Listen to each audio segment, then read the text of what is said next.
ಸ್ನೇಹಿತರೆ, ಇವತ್ತು ನಿಮ್ಮೆಲ್ಲರಿಗೂ ಪವಿತ್ರ ಕ್ಷೇತ್ರ, ಪರಮ ಪೂಜ್ಯ ಕ್ಷೇತ್ರಕ್ಕೆ ಕರ್ಕೊಂಬಂದಿದ್ದೀನಿ. ಈ ಕ್ಷೇತ್ರ ಸುಮಾರು ಜನರು ಮನದೇವರಾಗಿದ್ದಾರೆ, ಹಾಗೆ ಆರಾಧ್ಯ ದೇವರಾಗಿದ್ದಾರೆ. ಇವ್ರ ಹೆಸರಿಂದನೇ ದಿನ ಬೆಳಗ್ಗೆ ಪ್ರೀತಿಯಿಂದ, ಭಕ್ತಿಯಿಂದ, ನಂಬಿಕೆಯಿಂದ ಜೀವನ ನಡೆಸ್ತಾ ಇದ್ದಾರೆ. ಈ ಕ್ಷೇತ್ರದ ಬಗ್ಗೆ, ಈ ಕ್ಷೇತ್ರದ ವಿಚಾರದ ಬಗ್ಗೆ ತಿಳ್ಕೊತ ಹೋಗೋಣ ಬನ್ನಿ.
ಶಿವರುದ್ರಯ್ಯವರು ನಮಗೆಲ್ಲ ತಿಳಿಸಿ ಹೇಳ್ತಾ ಇದ್ದಾರೆ.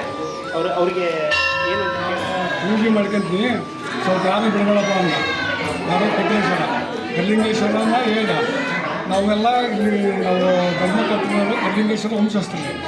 ಅವ್ರನ್ನೆಲ್ಲ ಮಾಡಬೇಕು. ಕಲ್ಲಿಂಗೇಶ್ವರ 7 ಪಾಲು 3 ಪಾಲು ಅವ್ರಿಗೆ 3 ಮಂದಿ ಮಕ್ಕಳು. ಯಾರಿಗೆ? ಕಲ್ಲಿಂಗೇಶ್ವರ ಪೂಜೆ ಮಾಡೋದು ನೋಡಿದ್ದಕ್ಕಂತ ಪೂಜೆ ಮಾಡೋಕ್ಕೆ ಕೊಟ್ಟೇಶ್ವರ ಜೋಳಿ ಬಟ್ಟೆ ವೀರಭದ್ರೇಶ್ವರ ಕೊಂಡಕ್ಕೆ ಹಾಕಿದ ಒಯ್ದು. ಅದು ಭಕ್ತನ ಹೋಗಿದ, ನೀನು ಅಲ್ಲಿ ನಿನ್ನ ನಡೀತೈತಿ, ನೀನು ನಾನು ಇಲ್ಲೇ ಇರ್ತೀನಿ, ನೀನು ಅಲ್ಲೂ ನೀನು ಪವನ್ ನಡೀತಿದ್ದೆ ಅಂದ. ಕೊಟ್ರೇಶ್ವರ ಅವಾಗ ಕಚ್ಚಿ ಮಠಕ್ಕೆ ಜೀವ ಸಮಾಧಿ ಹೋಗಿ ಕಾರ್ತಿಕ ಕೊಟ್ರಂತಿಯರು ಆದ್ಮೇಲೆಲ್ಲ ಅಲ್ಲಿಗೆ ಕೊಟ್ರಯ್ಯ ವಾರದಾಗ ಒಂದು ದಿವಸ ಒಂದು ತಿಂಗಳು ಸೀದಾ ಹೋಗೇ ಬರ್ತಾರೆ ಕೊಟ್ರೇಶ್ವರ ಇಲ್ಲಿಗೆ ಗಚ್ಚಿ ಮಠಕ್ಕೆ. ಅವರು ಸತ್ತಿಗೆ ಬದಿಕ್ಷಣ ಕೊಟ್ರೇಶ್ವರ ಪವಾಡ ಪುರುಷ, ಸತ್ಯಮಿ ಬದಿಕ್ಷಣ. ಆಮೇಲೆ ಮಕ್ಕಳದಾಗಿ ಮಕ್ಕಳು ಫಲ ಕೊಟ್ಟ ಇದೆಲ್ಲ ನಡೆಸಿದ್ವಿ. ಹಂಗಾಗಿ ಕೊಟ್ರೇಶ್ವರ ದರ್ಬಾರ್ ಇಲ್ಲಿ ನಡೆಯಕತ್ತೀವಿ. ವೀರಭದ್ರೇಶ್ವರ ಒಂದು ಕೊಲಬುದ್ದಲ್ಲಿ ನಡೆಯಕತ್ತಿದ್ರು. ಆಮೇಲೆ ತೇರಿನ ಬಗ್ಗೆ, ತೇರು ಎಳೆಯ ದಿನಾಂಕ ತೇರು ಎಳೆ ದಿವಸ ಅದು ಏನಂದರೆ, ಈಗ ಕ್ರಮಬದ್ಧವಾಗಿ ಹರಿಜನನ ಒಂದು ಗಿಣ್ಣದ ಹಿಡಿ ತರ್ತಾರೆ. ಹಿಡಿದ ಹಿಡಿ ತರೋದ್ರಿಂದ ಆ ಗಿಣ್ಣದ ಹಿಡಿ ಕೊಟ್ಟ ಮೇಲೆ ತೇರು ಎಳಿತೈತಿ. ಮೂಲ ನಕ್ಷತ್ರ ಯಾವಾಗ ಕೊಡ್ತೈತೆ ಅವಾಗ ತೇರು ಎಳಿತೈತಿ. ಮೂಲ ನಕ್ಷತ್ರದಿಂದ ಈ ಕೊಟ್ಟರೆ ಅಂತೇಳಿ ಒಂದು ಎಳೆದಿದ್ದಾರೆ. ಈಗ ಇಲ್ಲಿ ಪೂಜೆ ಮಾಡ್ತಕ್ಕಂಥವ್ರು ಯಾರಪ್ಪ ಈಗ ಕೊಟ್ರೇಶ್ವರನ ನಾವು ಕಲ್ಲಿಂಗೇಶ್ವರ ವಂಶಸ್ಥರು. ಕಲ್ಲಿಂಗೇಶ್ವರ 4 ಮಂದಿ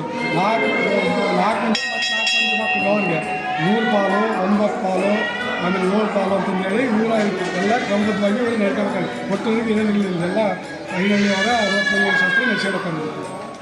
ಹಾಗೆ ಆಮೇಲೆ ಜಾತ್ರೆ ಯಾವ ದಿನಾಂಕ ಬರುತ್ತೆ? ಜಾತ್ರೆ ಫೆಬ್ರವರಿ ತಿಂಗಳು ಬರ್ತದೆ. ಫೆಬ್ರವರಿ ಒಂದು ಟೈಮ್ ಫೆಬ್ರವರಿ ಬರ್ತದೆ, ಒಂದು ಟೈಮ್ ಮಾರ್ಚ್ ಬರ್ತದೆ. ಯಾಕಂದ್ರೆ ಮೂಲ ನಕ್ಷತ್ರ ಯಾವ ಟೈಮ್ನಾಗ ಕೂರ್ತದೆ ಅದೇ ಟೈಮ್ನಾಗ ಬರ್ತದೆ. ಹಾಗಾದರೆ ಕೊಟ್ಟೂರೇಶ್ವರಂಗೆ ಅವತ್ತಿನ ದಿವಸ ಕರ ಹಾಕಲೇಬೇಕು. ಹಾಕ್ತಾರೆ ತಲೆಯಲ್ಲಿ. ಆಮೇಲೆ ಗಿಣ್ಣ ಬಂದೇ ಬರುತ್ತೆ. ಗಿಣ್ಣ ಅಂತ ಕಂಪಲ್ಸರಿ ಅವತ್ತು ಯಾವ್ದಾರು ಒಂದು ಇದು ತರ್ತದ್ರಿ. ಈ ರೀತಿ ಕಲ್ಲಿಂಗೆ ಕೊಟ್ಟರೇಶ್ವರ ಮಟ್ಟಕ್ಕೆ ತರ್ತಾರೆ.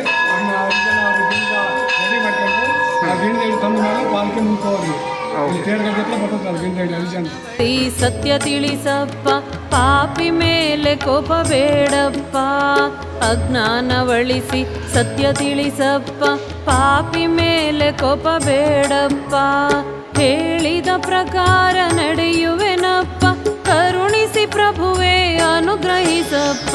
ನಂದೇನಿಲ್ಲಪ್ಪ ಗುರುವೇ ಎಲ್ಲ ನಿಂದಪ್ಪ. ಕೊಟ್ಲು ಮಠ ಅಂತ, ಕೊಟ್ಟೂರೇಶ್ವರ ಸ್ವಾಮಿಗಳು ಆಡಿ ಬೆಳೆದಂಥ ಮಠ ಇದು.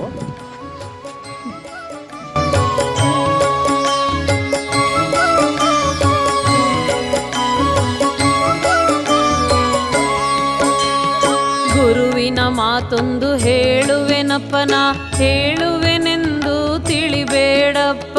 ಗುರುವಿನ ಮಾತೊಂದು ಹೇಳುವೆನಪ್ಪನ ಹೇಳುವೆನೆಂದು ತಿಳಿಬೇಡಪ್ಪ.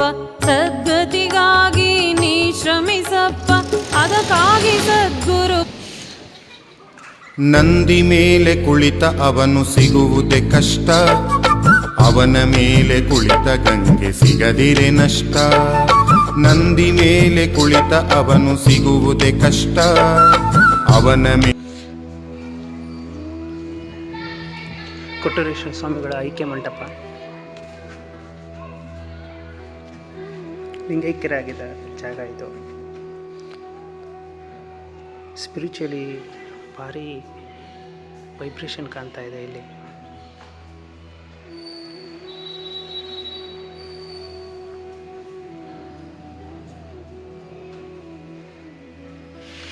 ಭಾರಿ ಅದ್ಭುತವಾಗಿ ಶಿಲ್ಪ ಕೆತ್ತನೆ ಅದೆಲ್ಲ ಇದೆ.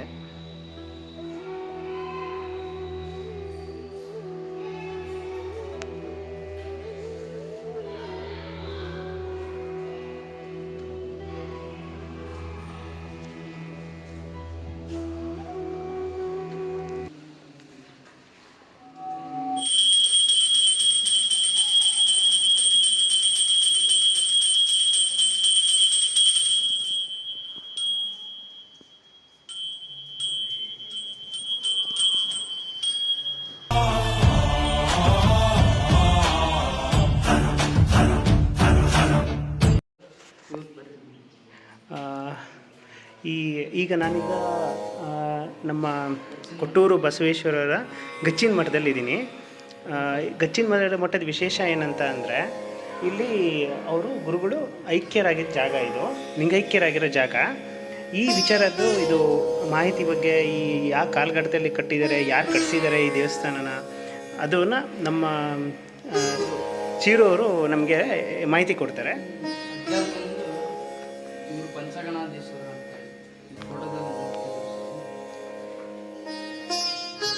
ಪಂಚಗಣಾಧೀಶ್ವರ ಅಂತೇಳಿ ಇವರು 5 ಜನ ಭೂಮಿಗೆ ಬರ್ತಾರಣ್ಣ.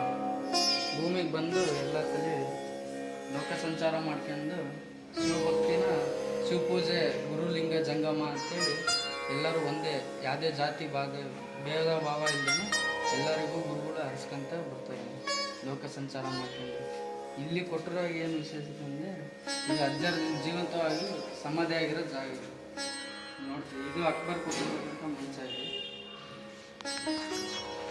ಸ್ನೇಹಿತರೆ. ಅದು ಕಾಲುಗಳು ನೋಡಿ ಎಷ್ಟು ಡಿಫ್ರೆಂಟಾಗಿದೆ. ಈ ಥರ ಮಂಚ ಬೇರೆ ಕಡೆ ಎಲ್ಲೂ ನೋಡ್ಲಿಕ್ಕೆ ಸಾಧ್ಯ ಇಲ್ಲ. ಇಲ್ಲಿ ಇದೆ, ಅಕ್ಬರ್ ರಾಜ ಕೊಟ್ಟೂರೇಶ್ವರಕ್ಕೆ ಕೊಟ್ಟಿರೋದು.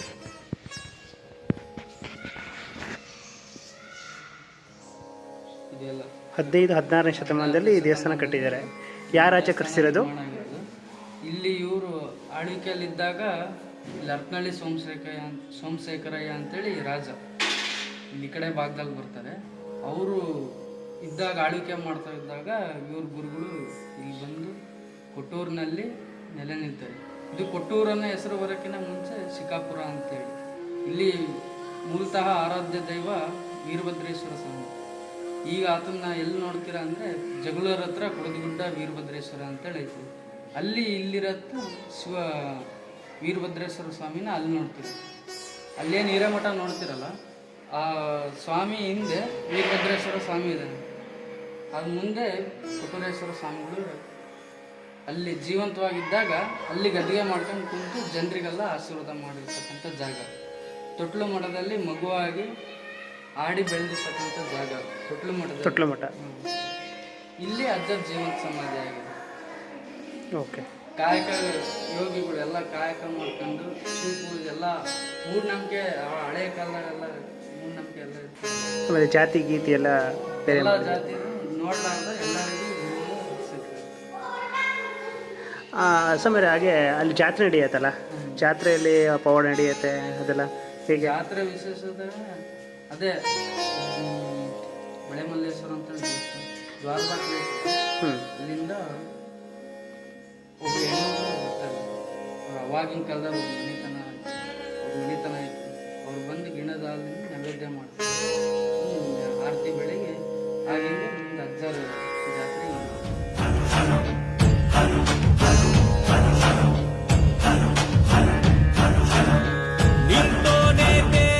ಸ್ನೇಹಿತರೆ, ಸಾಕಷ್ಟು ಪವಾಡಗಳಿದ್ದಾವೆ, ಸಾಕಷ್ಟು ನಿದರ್ಶನಗಳಿದ್ದಾವೆ ನಮ್ಮ ಹತ್ರ. ಹಾಗೆ ಒಂದು ಫ್ಯಾಮಿಲಿ ಬಂದಿದೆ. ನಿಮ್ಮ ಹೆಸರು ಸರ್? ನನ್ನ ಹೆಸರು ಕರಿಬಸಪ್ಪ. ಕರಿಬಸಪ್ಪ ಮತ್ತು ಅವರು ಕುಟುಂಬದವರು ಇದ್ದಾರೆ. ಅವ್ರಿಗೇನು ಪವಾಡ ನಡೆದಿದೆ, ಹೇಗೆ ಕೃಪೆ ಕಟಾಕ್ಷ ಅವ್ರಿಗೆ ಹೇಗೆ ಪಾತ್ರ ಅವರು ಆಗಿದ್ದಾರೆ ಅಂತ? ಇದು ನಮ್ಮ ಮನೆಯವರು ಮುರುಡೇಶ್ವರ. ಪ್ರತಿ ವರ್ಷ ಸಮಯದಲ್ಲಿ ನಾವು ಇಲ್ಲಿಗೆ ಬರ್ತೀವಿ, ತಪ್ಪದೇ ಬರ್ತೀವಿ. ಹಾಗೆ ಜಾತ್ರೆಯಲ್ಲೂ ಕೂಡ ಬರ್ತೀವಿ, ಮನೆಯಲ್ಲೂ ಕೂಡ ಬರ್ತೀವಿ. ನಮಗೆ ಏನೇ ಸಂಕಷ್ಟಗಳು ಬಂದಾಗ ಇಲ್ಲಿಗೆ ಬಂದು ಹೋದರೆ ಅವು ಪರಿಹಾರವನ್ನು ಅದರಲ್ಲಿ ಕಟ್ಕೊಂಡಿದ್ದೀವಿ. ಹಾಗಾಗಿ ಪ್ರತಿ ವರ್ಷ ತಪ್ಪದೇ ಬರ್ತೀವಿ.